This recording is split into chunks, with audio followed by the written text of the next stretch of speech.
cartera. Está clasificada. Respuesta indefinida. Yo te toco la cartera nunca, Paco. Respuesta agresiva. ¿Yo? ¿Tocarte la cartera yo? A saber con quién tú te has gastado esos 40 euros. Me gustaría a mí saber y verte por un agujerito. Y como a Paco a lo mejor no le conviene que la mujer lo vea por un agujerito, Paco lo deja pasar y carga los 40 pavos al capítulo de impuestos. Respuesta diplomática.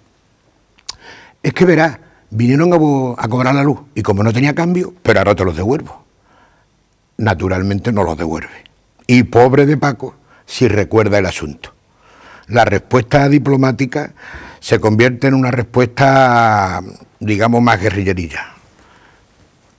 ¡Oh, qué pesado estás tú con los 40 duros! Bueno, pues a ver cómo te enteras, que con lo que me da yo no tengo bastante. Así que súbeme el sueldo y verás cómo ya no te cojo nada. Puede que algún soltero piense, a mí me va a coger 40 euros enseguida. Pues sí, señor, enseguida que usted se case. Porque cuando ella le diga muy suave el primer día, Pepe, tuve que cogerte 40 euros porque no me alcanzaba. Usted se la sentará en sus rodillas y cayéndosele el moquillo le dirá muy tiernamente, no te preocupes, cariño, lo mío no es tuyo.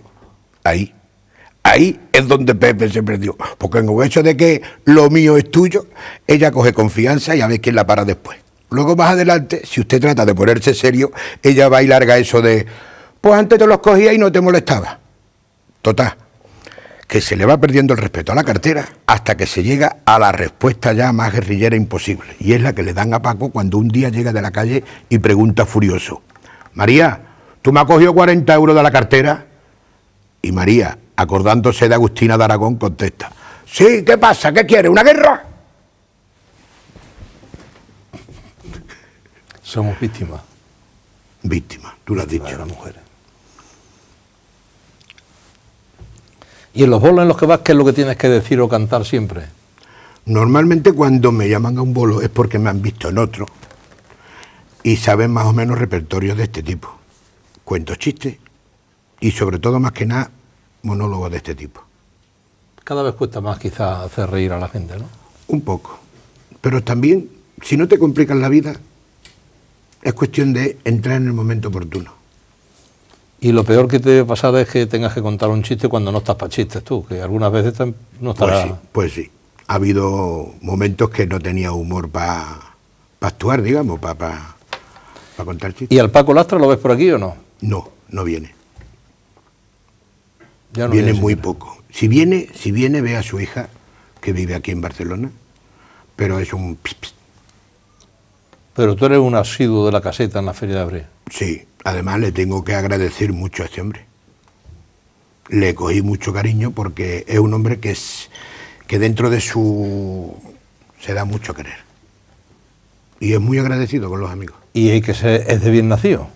Ya lo apuntábamos antes. Bueno, ahí tienes tu cámara para que tú le cuentes lo que quieras, porque a lo mejor querías que te hubiera preguntado algo que no te lo he preguntado, pues tú ahora se lo cuentas. No. O le cuentas lo que quieras, o le cantas las 40, haz lo que te dé la gana, Pepín. Te agradezco mucho que hayas estado con nosotros esta noche.